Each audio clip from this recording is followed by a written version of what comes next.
Hoje o assunto é os pais da igreja. Marcião. Como durante o estudo vamos estar falando dele, então vamos passar para o próximo. Justino, filósofo, nasceu no princípio do século II em Flávia, Neápolis, na Samaria. De família pagã, tendo se convertido à fé cristã, escreveu diversas obras em defesa do cristianismo, mas se conserva apenas 2 apologias e o diálogo com Trifão. Irineu. Já cedo em sua história, a igreja enfrentava inúmeros desafios. Além da perseguição do império, o desafio dos judaizantes. Havia vários mestres gnósticos.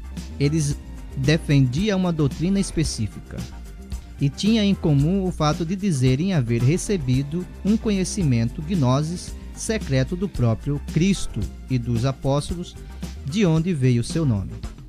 De fato, Eusébio da Cesareia, em sua História Eclesiástica, menciona o surgimento dos gnósticos bem no início da história cristã. É neste cenário que surge um personagem que, apesar de ser muito importante, pouco se sabe sobre sua vida. Irineu, bispo de Lyon, atual cidade de Lyon, na França, não se sabe quando nasceu.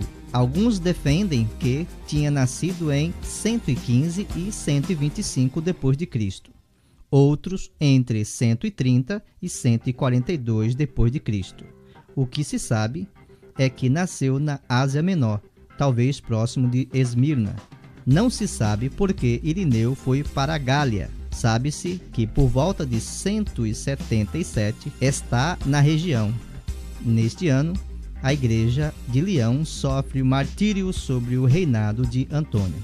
Irineu teria ido a Roma nesta época para levar uma carta ao bispo da cidade.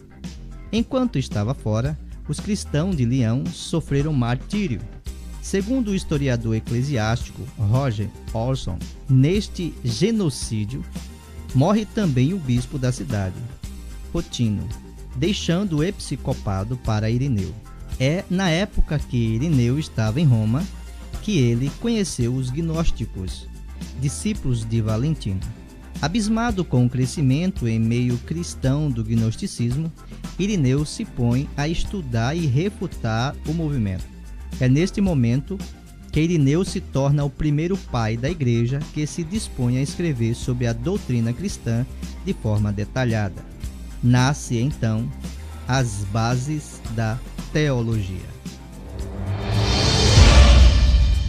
Tertuliano nasceu em Cartago por volta de 150 e 155 d.C.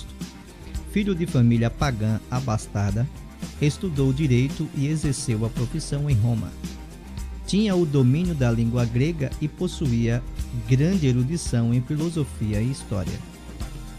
Entre os anos de 190 e 195 d.C., converteu-se ao cristianismo provavelmente em Roma e passou a dedicar-se ao estudo da literatura cristã, tanto ortodoxa quanto herética. Em torno do ano 200 d.C., Tertuliano rompeu com a Igreja Católica, passando a criticá-la veemente em reiterados protestos. Alguns historiadores afirmam que antes de sua morte fundou sua igreja própria. No período em que houve uma grande perseguição contra os cristãos movido pelo imperador Sétimo Severo no norte da África, em 202 d.C., que reacendeu o puritanismo natural em Tertuliano, levando-o a simpatizar-se com o montanismo. O que mais chamava a atenção neste movimento era os seus aspectos ascético e antimundanos. Pouco tempo depois voltou a Cartago, onde foi ordenado presbítero e lá viveu até a sua morte, que ocorreu entre os anos de 222 e 225 d.C. Fonte Q. E os evangelhos e a fonte Q. Quem usurpou quem? Vejamos o evangelho de acordo com os pais da igreja e entenda por que o Talmud amaldiçoou Jesus. Tire suas conclusões.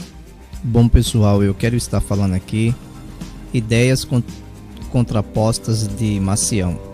Agora veja só, Marcião foi considerado um herege pelos seus opositores. Só que eu quero que vocês observem o seguinte: o Messias falou o que a respeito daqueles que o seguem, daqueles que fazem a sua vontade? Você sabe? Você lembra? Se não, vou deixar alguns versículos para que você leia por si só, chegue à conclusão. Ok? E depois vamos estar falando de Marcião.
Bom, pessoal do canal Cláudio Gouveia, hoje o assunto vai ser Marcião. Para muitos é um assunto que é desconhecido e quero trazer algo interessante sobre Marcião, porque quando nós deixamos o Espírito da Verdade nos guiar, ele nos guia e nos leva a entender que não estamos sozinhos na crença que nós temos a respeito do Pai ser um Pai sempre eterno, um Pai de amor, aquele que o Messias nos trouxe, e que não tem nada a ver com um Deus ruim, um Deus mau e destruidor do Antigo Testamento.